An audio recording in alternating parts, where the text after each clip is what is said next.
Hi hello అందరూ ఎలా ఉన్నారు? ముందుగా మీ అందరికీ ధన్యవాదాలు. ఎండలు బాగా మండిపోతున్నాయి కదా.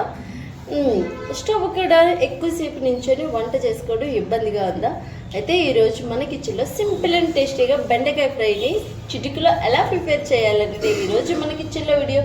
బెండకాయ ఆరోగ్యానికి చాలా మంచిది, పిల్లలకు కూడా ఆరోగ్యానికి అందరికీ చాలా మంచిది. అయితే చూసేయండి. ఫస్ట్ ఇక్కడ నేనైతే బెండకాయలు అయితే చిన్నవి తీసుకున్నాను. వీటిని అరగంట ముందు చేపు కడిగి న్యూస్ పేపర్ పైన వేసుకొని ఆరబెట్టుకోవాలి.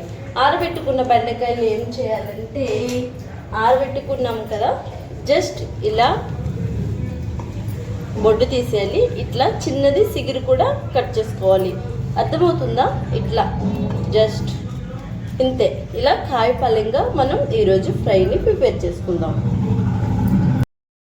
మనం తీసుకునే బెండకాయలు మొదల భాగం సిగురు భాగం ఇలా తొలగించేశాక, ఇప్పుడు ఈ బెండకాయలు మనం ఇలా ఎడ్జిల్లో జస్ట్ ఇట్లా చిన్న ఘాట్లాగా ఇలా పెట్టుకోవాలన్నమాట.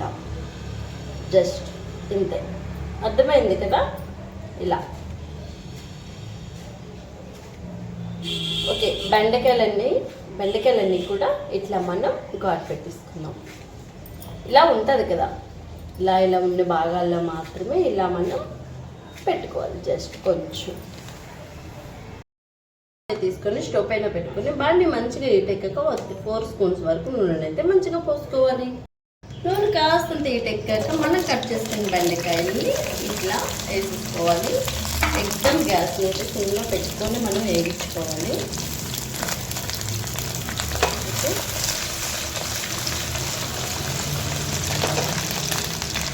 లైట్ బ్రౌన్ కలర్ వచ్చేదాకా మనం సిమ్లో పెట్టి వేయించుకోవాలి. సరే, మన బెండకాయలు ఆఫ్ అయిపోయాయి మంచిగా. ఇలా మనం వేగించుకోవడంతో వేగంగా వేగిపోతుంది, జిగిరి కూడా ఉండదు. మళ్ళీ ఎలా తుకుడా కూడా అదే పీసులా కూడా అవదు. చాలా బాగుంటుంది. ఇప్పుడే అసలైన సాల్ట్ని వేసుకోవాలి. సాల్ట్ వేసుకుంటే బెండకాయ అంతటిగా మంచిగా పడుతుంది. ఇదొక సాల్ట్ వేసాక 5 నిమిషాలు ఉంచుకోవాలి. సిమ్లో గ్యాస్ని పెట్టి బెండకాయల్ని ఉంచుకోవాలి. తక్కువ పాటుగా కాసంత ఖచ్చితంగా పెట్టుకోవాలి.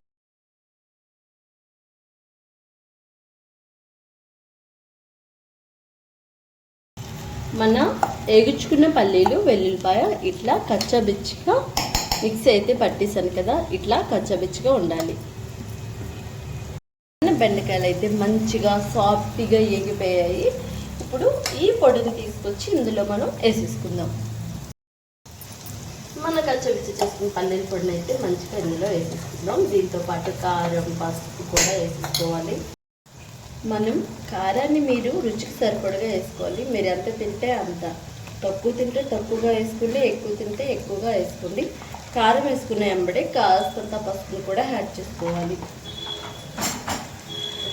పెద్ద గరిటలో అస్తాలు పెట్టి కలిపి కన్నా జస్ట్ ఇలా ఒక స్పూన్ పట్టుకొని ఇలాంటి స్పూన్ పట్టుకొని జస్ట్ అలా కలిపిస్తే సరిపోతుంది. ఇప్పుడు ఈ పొడి వేసాక జస్ట్ 5 నిమిషాలు సిమ్లో కుక్ అయితే సరిపోతుంది మన బెండకాయ. ఈ బెండకాయ అంతటికి పొడి మంచిగా పట్టి టేస్ట్ వేరే లెవెల్ ఉంటుంది. ఈ సింపుల్ అండ్ టేస్టీగా మీరు కూడా చేసేయండి. చూసారా, చాలా బాగుంటుంది. వేరేకన్నంత ఎండాకాలంలో నంచుకుంటే వేరే లెవెల్. పప్పుచారుతో కానీ రసంతో కానీ దేనితోనైనా తినచ్చు. Simple and tasty. బెండకాయ కూడా మన ఆరోగ్యానికి చాలా మంచిది. అలాగే మనం ఇందులో వేసుకున్న వేడి శనగ పలుకులు కూడా ఆరోగ్యానికి చాలా మంచిది. కాబట్టి అందరం ఆరోగ్యమైన ఫుడ్ తీసుకుందాం. అందరిమీ ముందుగా ఆరోగ్యంగా ఉండడమే ఆరోగ్యమే మహాభాగ్యం. మన బెండకాయ ఫ్రై అంతా ఇలా ఒక బౌల్లోకి అయితే తీసేసాను. చుట్టూ బెండకాయలతోనే డెకరేట్ చేశాను. ఎందుకంటే బెండకాయ పల్లెంగా ఫ్రై చేసుకున్నాం కాబట్టి. డెకరేషన్ మీకు ఎలా అనిపించింది? ఇంట్లోనే ఫుడ్ని ప్రిపేర్ చేసుకుందాం, అందరమే ఆరోగ్యంగా ఉందాం. నా వీడియోస్ ఆరోగ్యమైన వీడియోస్ చాలానే ఉన్నాయి. ఆకుకూరలతో, కాయగూరలతో మన ఛానల్లో చాలా వీడియోస్ పోస్ట్ చేశాము. నా వీడియోస్ చూసిన ప్రతి ఒక్కరికి పేరున ధన్యవాదాలు. నెక్స్ట్ మంచి సరికొత్త వీడియోతో మళ్ళీ కలుసుకుందాం. అంతవరకు మీ అందరికీ బాయ్.